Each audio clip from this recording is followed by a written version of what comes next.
Books could save your life. No, I'm not joking. A study following 3,600 adults over 12 years found that those who read books had a 20% less chance of dying compared to those who didn't read. And this was specifically for reading books, not just reading magazines or newspapers, specifically for books. And it accounted to a 23-month survival advantage, meaning that these people, these individuals who read books, lived almost 2 years longer than those who didn't read books. So I want to dive into the science behind this, but also, why does this even matter? Up until around 12 years old, I would classify myself as being a very, very strong reader. To the point where I remember in 5th grade reading class, I was reading Harry Potter underneath my desk, and I got my book confiscated by my teacher. And I remember looking back anecdotally, I think I was happier. I think my grades were better. Granted, life was a lot easier back in 5th grade than it is now as a 20-something-year-old adult, but that is how I felt looking back. And something changed. I was reading, and then in high school, a story that many people are familiar with, I got a phone. And reading was put aside. I started scrolling, watching YouTube. Suddenly, my motivation plummeted. My grades didn't plummet, but I felt like studying became a lot harder for me than it was earlier on in life. And I found that my attention span was non-existent. So, come 2023, while I was doom scrolling, I came across an ad for a book. And the book was Red Rising by Pierce Brown.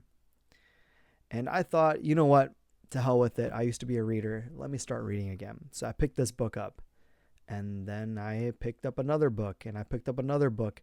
And now, as you can see behind me, I have a pretty big bookcase. And I read a lot. Already, I've read 15 books in the year 2026, and I'm trying to improve that number. And after I picked up reading again, I found that my attention span improved. I found that I was able to focus more. I found more satisfaction in this form of alternative media than I found in other forms of media. And so that's my story behind why I started reading. And I didn't know the science back then, but if I did know the science, then I for sure would have picked up reading earlier. So going back to the benefits of reading, this is what I think is actually happening. This is the painting that the studies are painting for us. Within the paper talking about survivor advantage for readers, they talk about how this is mediated by cognitive decline, meaning our ability to continue thinking and to function with our brains at the level that it is currently. And books demand a lot of cognitive power, and there actually are studies that have shown, so books demand deep, thoughtful thinking, and this is found in multiple studies, including a study in Taiwan, to prevent cognitive decline. And the study in Taiwan was a 14-year-long study, which showed that reading just twice a week was found to significantly reduce cognitive decline, meaning, and this was done on elderly people, that if they were to read books, their chances of being cognitively impaired, losing their memory, losing these functions of their brain was significantly decreased. Their brains were healthier than the brains of those who weren't reading. And on the opposite end of the spectrum, a study done at Cambridge looking at children, not adults, found that children who read had higher crystallized attention, meaning acquired knowledge, and that is obviously going to be inferred just from reading. You're picking up more information. But also they had more fluid intelligence, their fluid cognition, their ability to problem solve, their cognition was improved. And this led to better attention and better mental health. Now, we see these cognitive beneficial impacts from reading, but it's not just limited to that. When we look at reading, we find that these cognitive impacts have a physical manifestation within our brains. meaning that when we read, we are physically changing our brain for the better. So looking at the Cambridge study at those kids again, they found that those kids who read more had larger frontal areas, temporal areas, cingulate areas. And these are the areas directly involved in emotional regulation, decision making, our ability to speak eloquently, the way we put our thoughts together. So these cognitive impacts we're seeing have a physical manifestation within our brains. And for contrast, kids who were spending more time on television and watching television, they had decreased brain sizes in these regions. And this is something I want to talk about in a future video. So we see the same kids, same periods of life, different habits, and different cognitive and physical effects on their brain.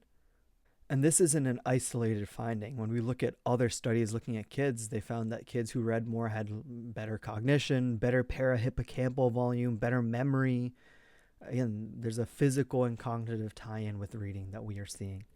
Okay, for me, reading was a big mental health boost.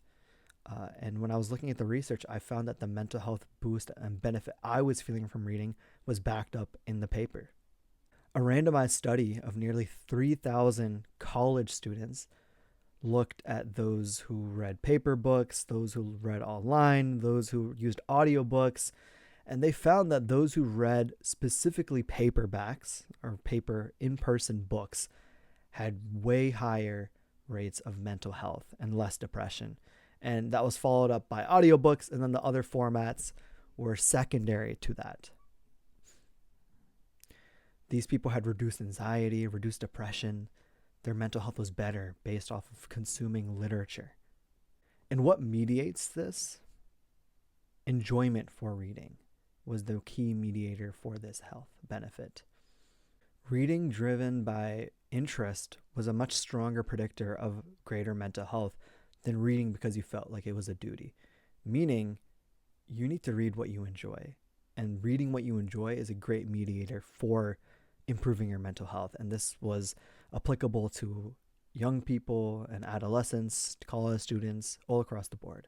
Reading what you want to instead of what you should drives mental health benefit. Before I talked about enjoyment, but these papers looked at reading fiction and found that reading fiction boosted people's meaning for life. Not just enjoying, but their actual intrinsic meaning for life improved because they were reading fiction.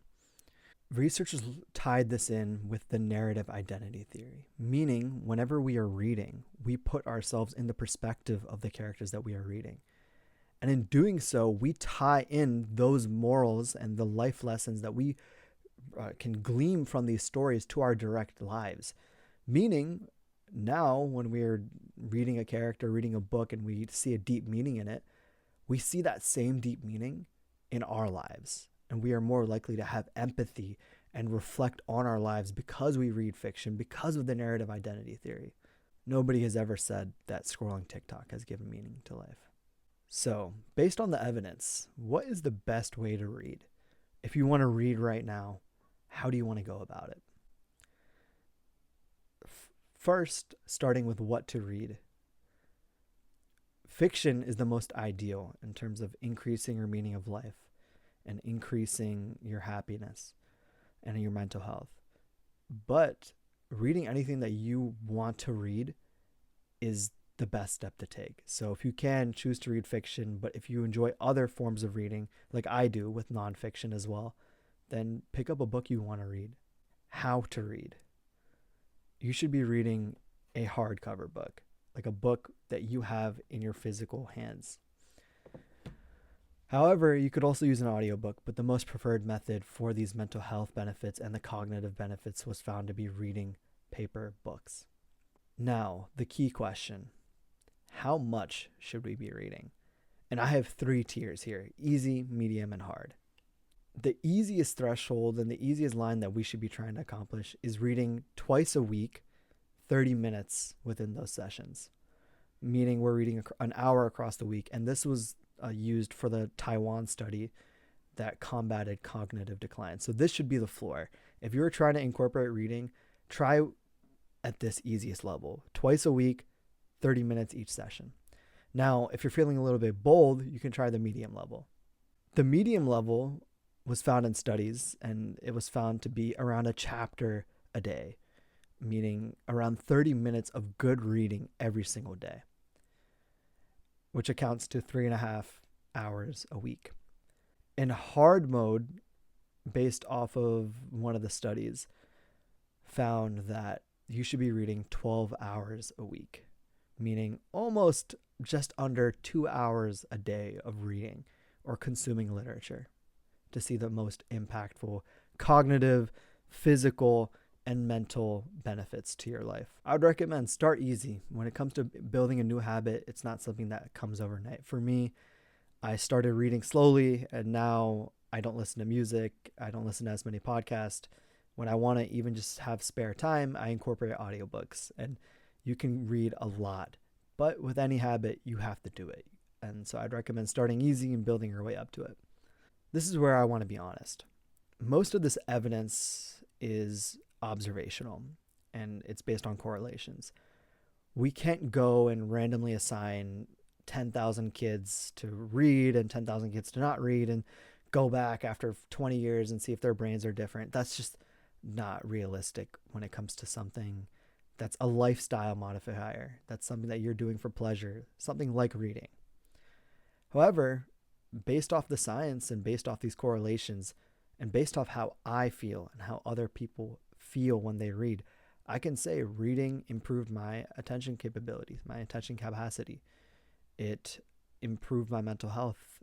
It improved my meaning for life in terms of I agree. I empathize with characters, and while I'm reading a character, I incorporate and think about those life lessons and those moments within my own life. I don't have a brain scan. I can't tell you if my brain has grown in size or anything like that, but I do think reading has had a positive impact on my life. And trying to replace doom scrolling and social media with reading has been one of the greatest things I've done for my life. And it's improved my knowledge, it's improved my empathy, and it's improved my willingness to live. So I'm not 100% certain that reading is the greatest thing ever. Nobody is. But here's what I am certain about. When I was reading as a kid, I was healthier and I was happier. And when I picked up reading again, I felt exactly how I felt like when I was a kid. The science doesn't surprise me. It explained me. So crack open a book and see what it does for you. I think you already know.